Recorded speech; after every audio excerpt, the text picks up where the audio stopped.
All right, man. Well, let's talk about your squad then. You talk about everybody else's team, what everyone else should do. What about you? Washington football team had a hell of a draft pick last year. We don't got to worry about that one.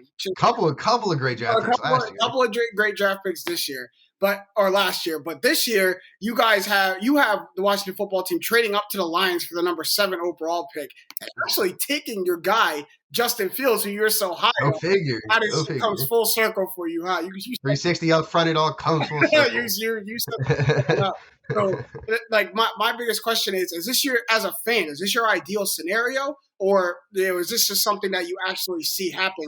I mean, ideally, he would fall to 19 and they wouldn't have to trade 3 Wow. Hold up.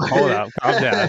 Hey, Charlie Casserly in his mock draft. Yeah, well, Charlie Casserly had Justin Fields going 24. So, and Charlie Casserly. I love Charlie. I love everything he did for the Washington team and organization, won them a Super Bowl, but it is time.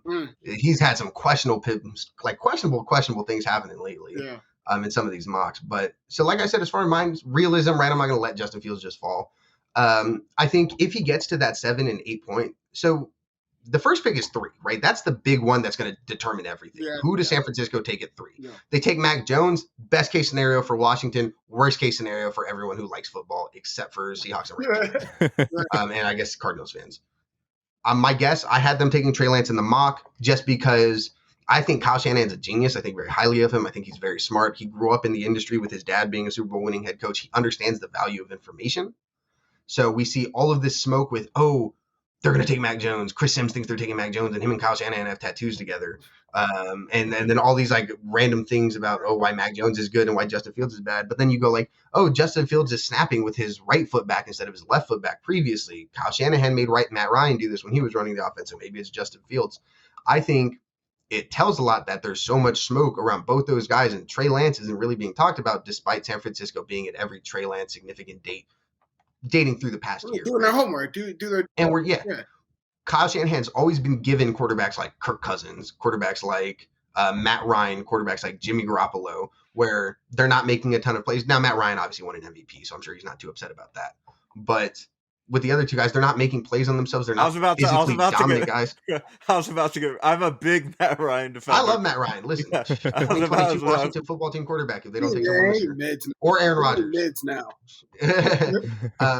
But so with Trey Lance, I think he's just that guy that Kyle Shanahan has always dreamt about. He's this ball of clay that you can turn into your quarterback with these elite Pat Mahomes level tools, right? That's what you're getting with Trey Lance. That's what he's going to do. He's got a dominant arm. He's a dominant rusher. He's big. He's intelligent.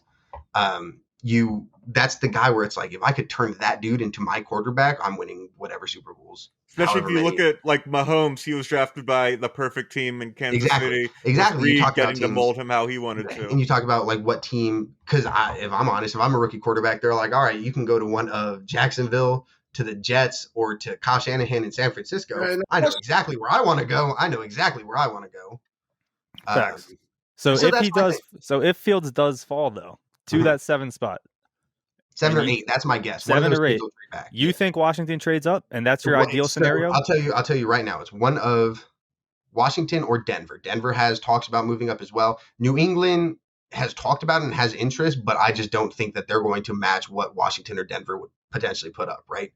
So it then becomes, does Washington offer enough to one of Detroit or Carolina to entice them to fall back to 19 and not just fall to 9? Mm-hmm.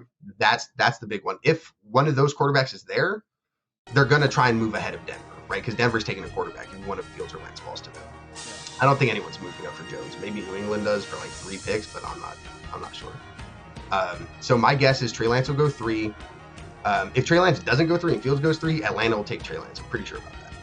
So you think you get first 4 quarterbacks? So that's possible. Wow. That's a big possibility. We talked about that early. Only 4 quarterbacks have gone in the top 10 twice, right? Yeah. I'm pretty sure there's I would say it's 50-50 on whether or not. Top 5. You're talking about the first 4. Yeah. We're talking about 4 straight. Yeah, it's a unicorn draft. Yeah, it's a unicorn draft. It'll never. I don't think it'll ever happen again, to be honest. Because and next year's quarterback class is way worse than this year. Not great. Yeah. So you got like Spencer Rattler as the expected number 1 overall pick. That dude has some issues. He's got some stuff to prove. Yeah, exactly. Not just prove. Yeah, and not just that, he has some stuff off the field too. Because in high school, he was a like Go an ahead, say asshole to it. everyone. Yeah, he was just an asshole. He was a prick to everybody. So I was just like, I don't want to slander this dude. Go But ahead, man. there's like videos of him at QB1 camp. And they're having like 7-on-7s or something, and his receivers, like something happens, he throws a contested ball, receiver doesn't come down with it. And he's like, our receivers suck, we can't win anything. And then he talks to his backup quarterback. He's like, oh, you're dog shit, you couldn't win anything. This is why coach likes me more. And I was just like, bro, like I'm not trying to draft someone like that. Sam Howell has issues, right?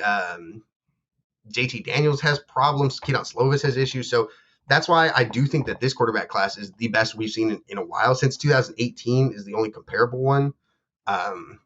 18, yeah. It's and the then best the and maybe 2012. the Phillip Rivers, Eli, that whole 2004 or whatever that was. Yeah, way long so ago. if you guys don't trade up, what is your ideal scenario then for Washington? Just making their pick. What do you guys need to fill? My guess is they're going to take one of, if they don't trade up for a quarterback at 19, they'll take one of Christian Darrisaw, the Virginia Tech offensive tackle, or Jeremiah Owusu-Koramoah, the Notre Dame linebacker / safety, depending on how you want to identify them.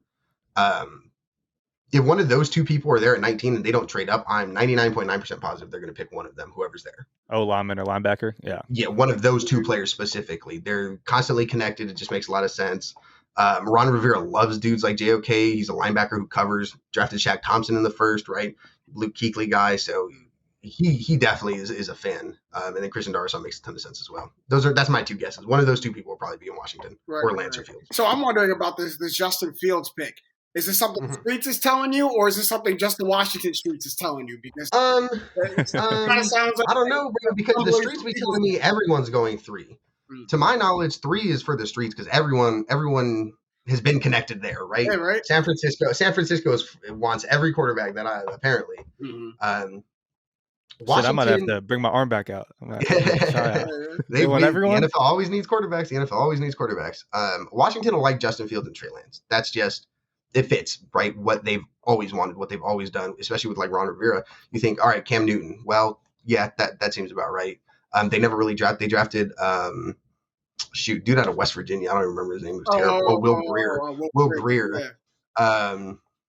But that was like a 3rd round pick to be a backup, or if Cam got hurt again, right? So it's not super comparable. When they had the opportunity to get their quarterback, they went out, got Cam. And he did wonders for them, right? They won an MVP. You talk about Ron Rivera also is such a player's coach, has to be the right person, has to be the leader, has to be willing to put his life, his body on the line to win games and stuff. You saw Justin Fields play Clemson, bust his back, bust his ribs and his hip, come out, still win that game, and then come out in the national championship game the week after and try and lead his team to a W. Like I said, I don't buy any of the, does he want to be great? Is he a leader? I don't buy any of it. If you ask anybody near you, if you ask anybody who's ever been near Justin Fields, it's nothing but praising his character, praising his. The Ohio State to a national championship game without being a leader. You just don't do that. Dude, they try to do that to a lot. Didn't they just try to do that to Trevor Lawrence, and he had to come out with a statement that he loves the game? Yeah, he said I don't play with a chip on my shoulder. Let's talk about that. Could you imagine had Justin Fields said that shit? Here's the thing. When I heard Trevor Lawrence say that, like, I don't play with a chip on my shoulder, I was like, he don't need to. Exactly, because he doesn't. He's the greatest. He's widely regarded as the greatest high school recruit ever. And maybe the best quarterback recruit or quarterback prospect. You know what I mean? And since freshman year, since his first game at Clemson, freshman year was like, that dude is the number 1 pick whenever he comes. Yeah, literally. People are all like, oh yeah, he's either Andrew Luck or Peyton Manning. How big's that chip gonna be? Congratulations. No, I just got the problem when he said that. That doesn't mean he doesn't. Yeah, I didn't care, but some people did. But here's my thing: the reaction he got was nothing to one of like Lancer Fields had said it. No, because just the complexion of their skin allows them so much more, right? Justin Fields has done nothing to ever have anyone question his football character, and we got questions about whether or not. One of the great character moments from Fields I don't think it's talked about enough is when they lost to Clemson in the Fiesta Bowl. They lost because Olave ran the wrong route, and Fields didn't. It could have been the game-winning touchdown, and Fields was just he didn't even have like an inkling of like blaming the play on the wide receiver. It was just miscommunications happened. It was unfortunate time. No. Compare that to what you said about Spencer Rattler. It's kind of exactly. There's so that's. I mean, it's upsetting that that's the state the league is in, but it's. I mean, if it's run by old white men, it's gonna have the views of old white men. Right. I mean, And to the point where Trevor Lawrence even had to issue that. Exactly. We're the point where like this dude who we talk about is the greatest quarterback ever. You guys are the reason he doesn't have a chip on his shoulder. You're now mad that he does not have a chip on his shoulder. You know what I mean? As long as what shows up between the white chalk, so between the white chalk. I don't really care. You don't have to be. And I'm sure, to be honest, Zach Wilson doesn't have a chip either. He's just the fact that he never said it. Right. Zach Wilson's been a high-profile recruit in Utah. Right, goes to BYU. Took 2 BYU cheerleaders to senior prom. Has been playing for as a starter for 3 years. Two BYU and when they asked him, bro, okay, listen, I don't like Zach Wilson. He's the number 1 overall pick right now.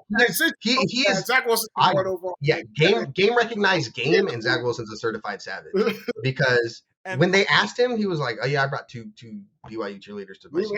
They were like, "Why 2?" Bro, the coldest thing I've ever seen a young man say. 2 dates to prom. They were like, "Why'd you bring 2 cheerleaders to prom?" It's a college. What? He looks them dead in the eye, and he goes, "The third one couldn't make it." And I was like, bro. I was like, damn, Zach. Listen, Justin Fields is a savage too, because when he transferred to Ohio State and T. Martell tweeted that shit about him and was like, oh, don't come to lose the competition twice. He subtweeted him. You go to Justin Fields' Instagram follows, did not follow Tate Martell, but did follow Tate Martell's sister and his girl. So it just beats him for the job. Yeah, Tate Martell. I think he's like a wide receiver at Miami. Yeah, he's terrible. So you talking savages. You got any other savage moments? Because this is right now, Zach Wilson's number 1 pick. Not in this. Justin Fields is number 2 pick. Tell me something else. Trevor Lawrence is falling. He well, he doesn't have a chip. I don't know. He just got married. Trevor Lawrence just got married, and Jaguars fan base on Twitter raised like $5,000. This is just a neat story. The Jaguars fan base on Twitter raised like a couple $1,000s to buy him and his girl presents off their registration. Their wedding registration is like a welcome gift to Jacksonville, and then donated the rest of the money to charity. So Trevor Lawrence got supporters in Jacksonville already. They're excited for him. Grace, man. That's their saving grace. I say Trevor Lawrence did the smart thing. He married a girl that has been with him before everyone knew he was a giant. Listen, Pat Mahomes did the same thing. Pat Mahomes' girl annoys me, but they've been together for a minute.